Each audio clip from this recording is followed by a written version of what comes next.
I made an old man. I said, tell me your story.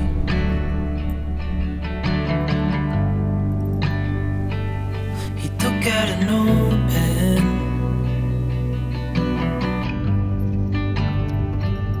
and wrote something for me.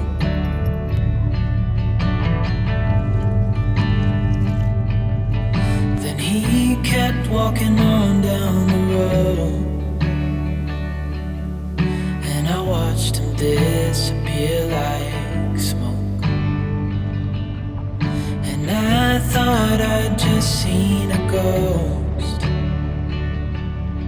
Then I looked down at what he wrote. It said, son, when you grow up you'll be fine.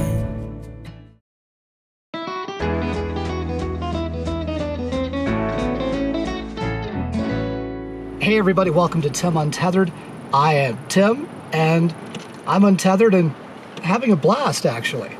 So, you might recall that in the last episode I mentioned that Stanley and I are, it's windy outside, we're Idaho bound. And just to get you caught up just a little bit, a little context here, we met at the Rogue River just inland from Gold Beach, Oregon. We stayed there for about a week. Enjoyed ourselves. It was great to get my feet wet, both figuratively and literally as it related to van life.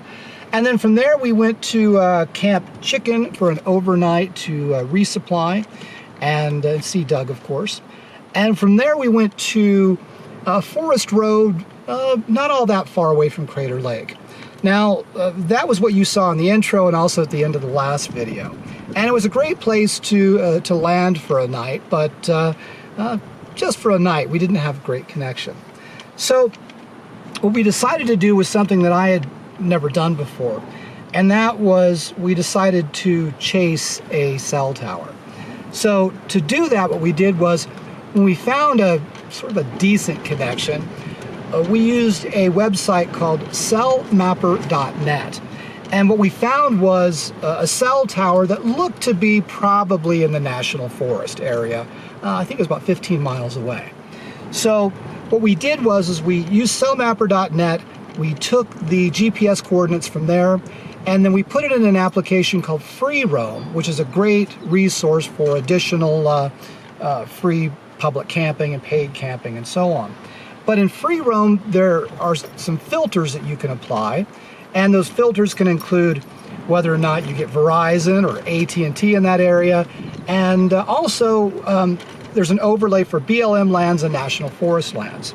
So what we did was when we put the GPS coordinates in for the cell tower into Free Roam, we got to see that all around that area was National Forest land. So then the next thing that we did was simply take that GPS coordinate and we put it in Google Maps and we got a route. That took us on down the road for a few miles, and we made a quick right and just sort of followed the path, sort of knowing that the closer that we got to the cell tower, the better reception that we would get. And so all we did was followed that road on down, found a campsite that we really liked, tested the connection, and we were golden. Now, like I said, that was the first time I'd ever done it. I'm certainly happy to get into more detail with you if you want sort of a how-to tutorial, but I know it's been covered by others. But it was a great way to find a terrific campsite. Now, I don't know if you noticed on the map, you know, the animated map, but it was called Camp Mini Toilets, and that's my name for it. And the reason is that, you know, we were there, great campsite, fire ring. I think we probably had one truck drive by every day or something, so almost no traffic. Absolutely stellar internet connectivity. But there were a number of toilets sort of out in the woods. And I think we counted 3 or 4 toilets out there.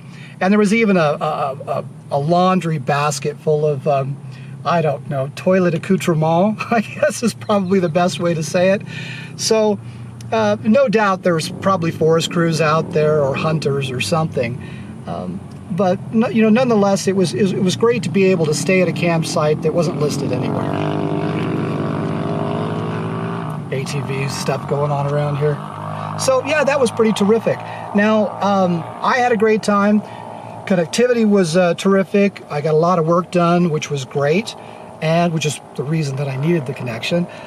Dogs had a blast.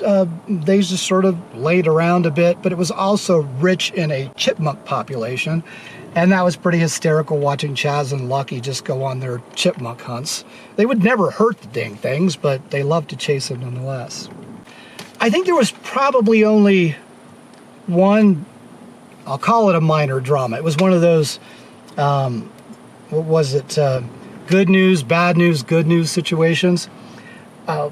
When we were leaving, I've got this thing called a fat gecko, and I've used it, I think, on the a couple of other videos. One was in Palm Canyon and Kofa, I think. But it's this giant suction cup thing that can hold like 10 pounds of camera gear. And so what I did was I mounted it on the back of Stanley's van, and I put my good camera on that, as I've done many times before. And the idea was that I was going to have Stanley drive in front of me and get a shot of me driving on down this dirt road. One minor problem.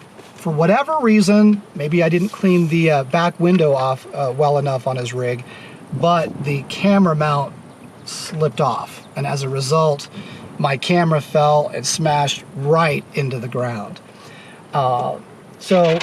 Excuse me. Now, of course, my heart sank when this happened. And when it fell to the ground, a couple of things happened. One was it corrupted the file that it was recording, so I don't have footage of it actually falling off to the ground. And second, it broke my microphone, my external microphone. But the camera itself was dusty as heck, and it bounced a few times, but it was in pretty good shape. So yeah, so that's sort of the good news.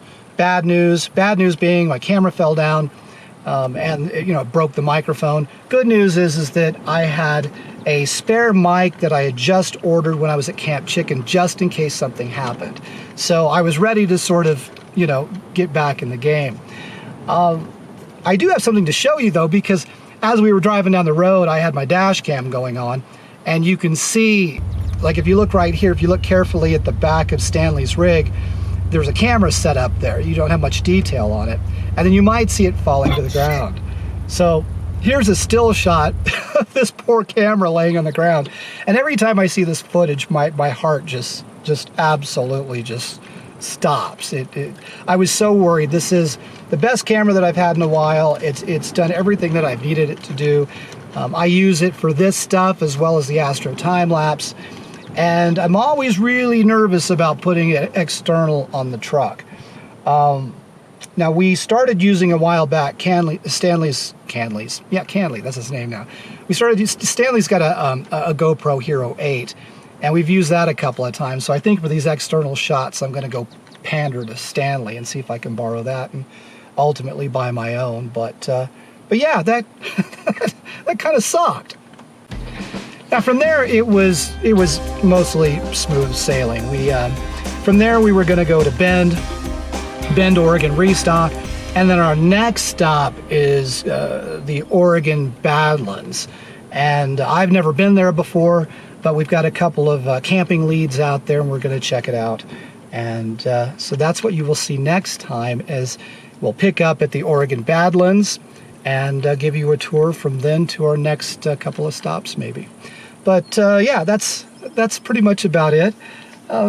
Everybody's happy and healthy, and again, I know the world is nuts and bonkers, but our spirits are up, and soon we'll be seeing people that we know, and we'll be smiling more and laughing more, and I think that's going to be good medicine for all of us. So for now, be safe and be well, and I'll see you later.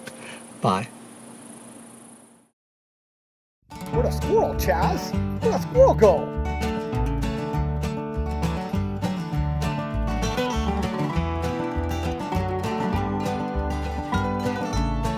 Where'd the squirrel go? Where'd the squirrel? Go get the squirrel!